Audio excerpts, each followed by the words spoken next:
Vous venez de recevoir votre coffre-fort Bergwächter PureSafe. J'espère que vous avez apprécié la vidéo où j'ai déballé le coffre. Je vous ai fait une présentation rapide du coffre-fort avec sa mise en service. Maintenant, sur cette vidéo, je vais vous expliquer comment utiliser toutes les fonctionnalités, y compris les fonctionnalités les plus avancées du coffre-fort. Alors, vous n'êtes pas ici pour que je vous lise le mode d'emploi, même s'il est bien, il est dans toutes les langues. Parfois, il n'est pas tout à fait clair, soyons francs. Donc, rien de tel que de voir quelqu'un le faire en face de soi. Donc, je vais vous présenter toutes les fonctionnalités, y compris les fonctionnalités les plus avancées de ce coffre-fort. Bienvenue sur Clémax, la chaîne où on ne prend pas votre sécurité à la légère. Donc, aujourd'hui, je vais vous présenter les fonctionnalités avancées du coffre-fort PureSafe. Nous allons voir comment utiliser le coffre-fort PureSafe P110E. Alors, on apprécie le nouveau design du PureSafe avec l'électronique affleurante. Elle est très jolie par rapport au coffre qu'il remplace, le point safe.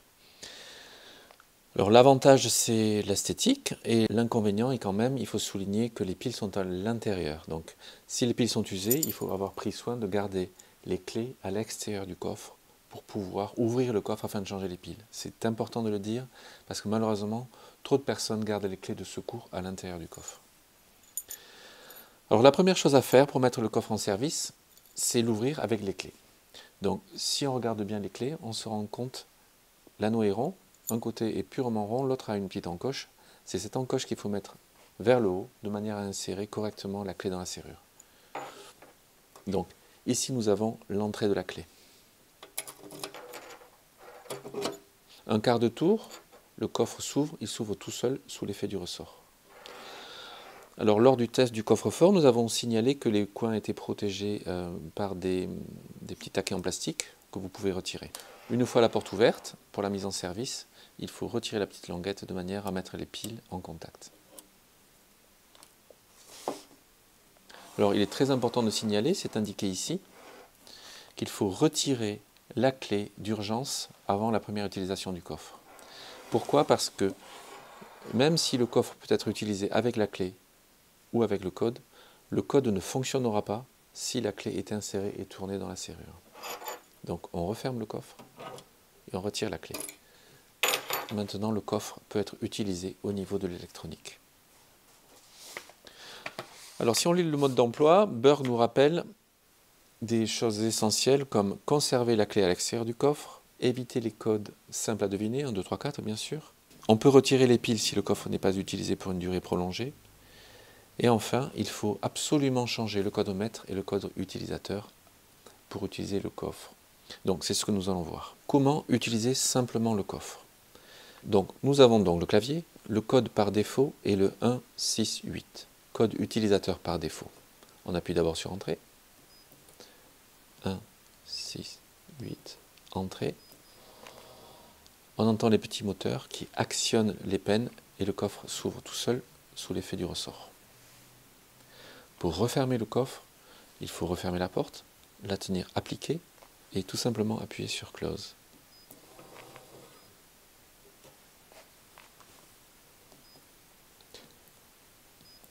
On remarque qu'un bip confirme qu'on appuie bien sur les touches et 2 bips confirment que le code est bien accepté. Si on avait entendu 3 bips, cela signifie que le code est refusé. La saisie du code. Il faut toujours commencer par Enter. Le clavier signale la pression d'une touche par un bip. Si on pense s'être trompé, on peut revenir en arrière en appuyant sur Close. On revient en arrière d'un chiffre, on peut ressaisir le code. Si on s'est trompé, là je tape volontairement le code erroné, le coffre-fort signalera l'erreur par 3 bips. Code error 3 bips. Si on saisit 3 fois un code erroné, le coffre-fort se bloquera pendant 5 minutes. C'est bien sûr une forme de protection par rapport à la saisie massive de code dans l'optique d'épuiser toutes les capacités et d'ouvrir le coffre. Nous allons apprendre maintenant à changer le code utilisateur. En règle générale, pour les coffres forts, il vaut mieux prendre aucun risque. Si on se trompe dans la manipulation et que le coffre est fermé, ce sera très difficile à ouvrir le coffre, il va falloir le détruire, le percer, etc. Donc quand on a un doute, on travaille porte ouverte. Donc pour changer le code utilisateur, il faut faire Enter, On ouvre le coffre avec le bon code. Voilà, le coffre est ouvert. J'appuie maintenant sur Enter. Et on me demande de saisir un code. Ce sera le nouveau code. Alors il faut avoir à l'esprit que le nouveau code, on a le choix entre 3, 4, 5, 6 positions. Donc on peut choisir un code à 3 chiffres, 4 chiffres, 5 chiffres ou 6 chiffres. Donc Enter, code. Je vais choisir par exemple un code que je ne vous recommande pas, c'est 1, 2, 3, 4. Le code est bien affiché, code 1, 2, 3, 4, Enter. Good. Maintenant, le code a été accepté. Si je ferme, je vais fermer à blanc, je vais fermer porte ouverte pour tester et ne pas prendre de risque. Donc maintenant, j'appuie sur Enter. Je saisis le nouveau code, 1, 2, 3, 4. Voilà, le nouveau code a bien été programmé. Je vais donc remettre le code par défaut d'usine. Donc, je rappuie sur Enter. La porte est ouverte, les pennes sont rentrées. Donc il me demande de saisir un code. Je ressaisis 1, 6, 8. Enter. Good, ça a été accepté. Close, je ferme. Je reteste le code d'usine. Enter. 1, 6. Non, je me trompe, je reviens en arrière. 6, 8. Enter. Ça s'ouvre. Donc en résumé, pour changer le code utilisateur, c'est très simple. Vous appuyez sur Enter, vous ouvrez le coffre, porte ouverte, peine rentrée, vous réappuyez sur Enter, on vous demandera un code, ce sera le nouveau code, 1, 2, 3, 4. Vous le validez et vous pouvez fermer le coffre. Je repasse en code usine, j'ouvre avec le nouveau code, voilà. Porte ouverte, peine rentrée, je réappuie sur Enter, je remets le code usine, Enter, good, c'est accepté, close, je ferme. Voilà, c'est pas vraiment difficile de changer le code et c'est nécessaire de le faire parce que si on laisse le code d'usine, eh bien tout le monde peut avoir accès à ce code en tapant un petit peu sur Internet. Nous allons maintenant parler du code de maître. Ce petit coffre a quand même des fonctionnalités assez intéressantes, c'est-à-dire qu'il peut être ouvert par le code utilisateur que nous venons de voir, mais il peut être aussi ouvert par le code maître. Le code utilisateur va de 3 à 6 caractères, 6 positions, 6 chiffres, tandis que le code maître va jusqu'à 8 caractères. Le code maître par défaut est le 1, 2, 3, 4, 5, 6, 7, 8. Alors nous allons voir que le code maître sert effectivement à ouvrir le coffre. Une fois que je saisis le code maître, il va y avoir un décompte. Passe 1, 2, 3 jusqu'à 10. Une fois à 10, le code utilisateur sera affiché. C'est une manière de récupérer le code utilisateur. Mais attention, une fois le code utilisateur affiché, il sera effacé. C'est-à-dire que pour refermer le coffre, il sera nécessaire de saisir un nouveau code utilisateur. Donc, nous allons voir comment on utilise le code maître. Enter. 1, 2, 3, 4, 5, 6, 7, 8, qui est le code maître par défaut, usine. Enter. On voit bien passe 1, 2.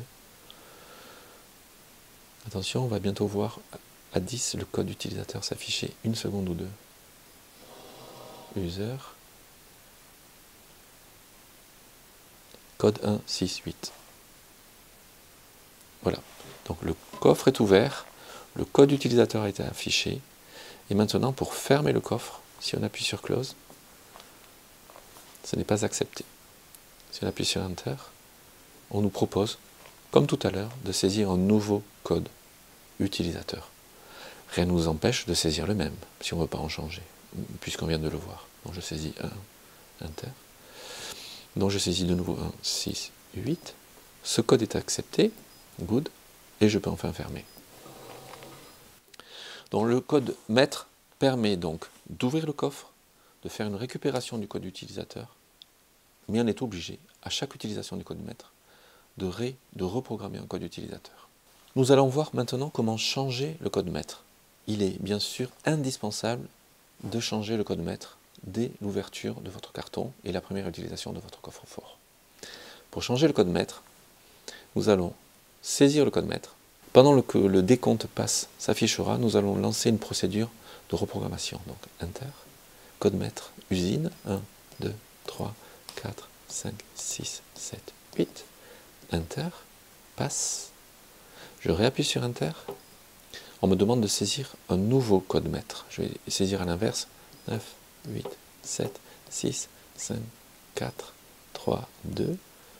Enter, repeat, ça veut dire qu'il faut répéter le nouveau code maître. 9, 8, 7, 6, 5, 4, 3, 2. Enter, good.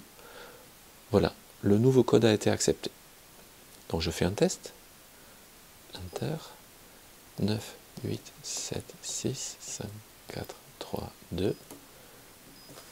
Voilà, passe, 1, 2, 3. Le nouveau code du administrateur vient d'être reprogrammé.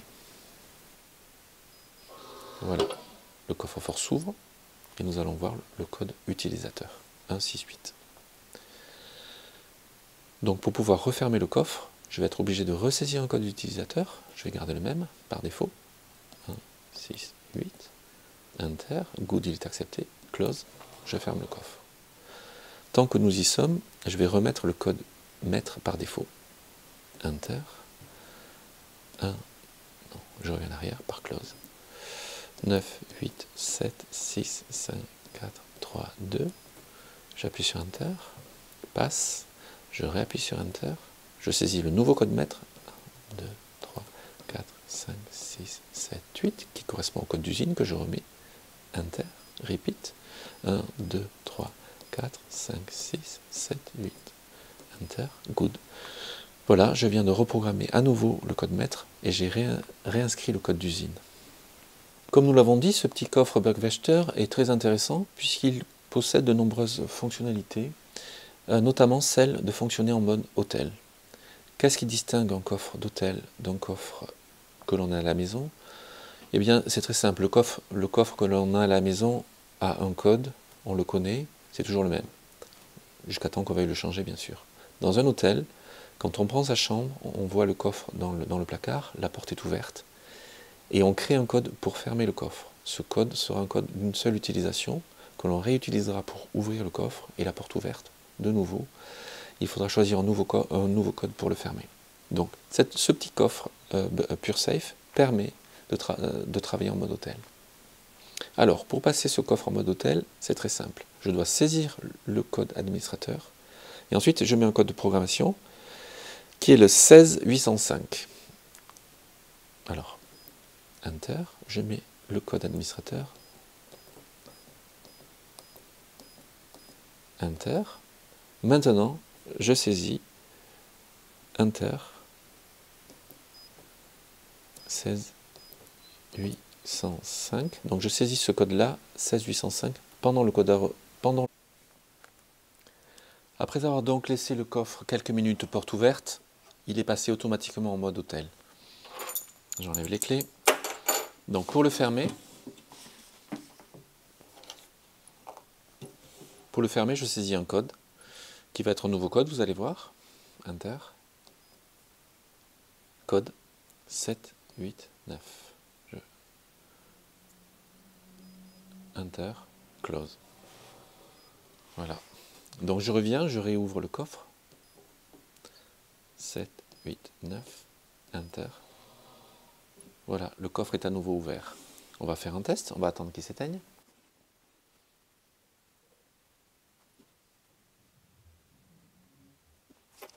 Voilà, il est éteint. Pour le fermer à nouveau, j'appuie sur Close.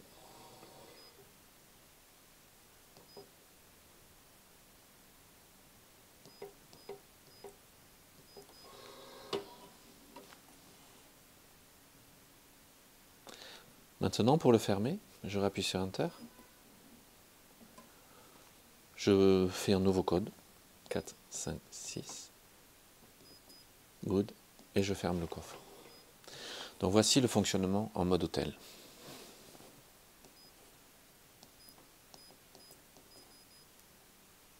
Donc le premier code que j'avais utilisé, 789, ne fonctionne plus. Pour ouvrir à nouveau, je saisis le nouveau code. Donc voilà, un code différent par fermeture. Voici le fonctionnement d'un coffre en mode hôtel. Maintenant, pour passer à nouveau le coffre-fort en mode particulier, je vais vous faire voir comment procéder. J'appuie sur Enter. Je saisis le code maître. Enter. Et je saisis le code suivant. Enter. 16 800. Enter. 700 signifie que la programmation en mode non-hôtel, c'est-à-dire en mode classique, a été acceptée. Je vais ouvrir le coffre par l'ancien code, le code par défaut d'usine.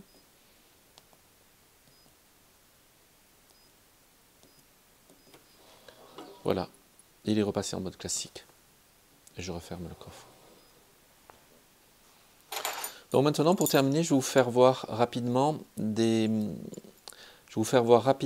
comment changer les piles et à quoi faire attention pour les piles. Quand low batterie, low bat s'affiche, ça veut dire qu'il faut changer les piles. Il vaut mieux ne pas attendre, même si nous possédons les clés de secours pour ouvrir le coffre. Les clés de secours, je le rappelle, à stocker en dehors du coffre. Si low bat est affiché, j'ouvre le coffre en insérant la clé, petite encoche en haut. J'ouvre le coffre. Je constate qu'ici, il y a une petite vis cruciforme qu'il s'agit d'ouvrir et de tourner. Nous avons accès au compartiment des piles. Il y a 4 piles alcalines AA LR6 à changer. Donc c'est très simple à changer, mais il faut juste avoir à l'esprit que les piles sont à l'intérieur du coffre, ce qui nous oblige à faire attention au code LOBAT et à garder les clés de secours à l'extérieur du coffre. Donc voilà, j'espère que vous avez appris comment utiliser ce coffre-fort, qui, j'en suis sûr, sera une de nos meilleures ventes, car le Point Safe était un des coffres les plus vendus. Très bon rapport qualité-prix.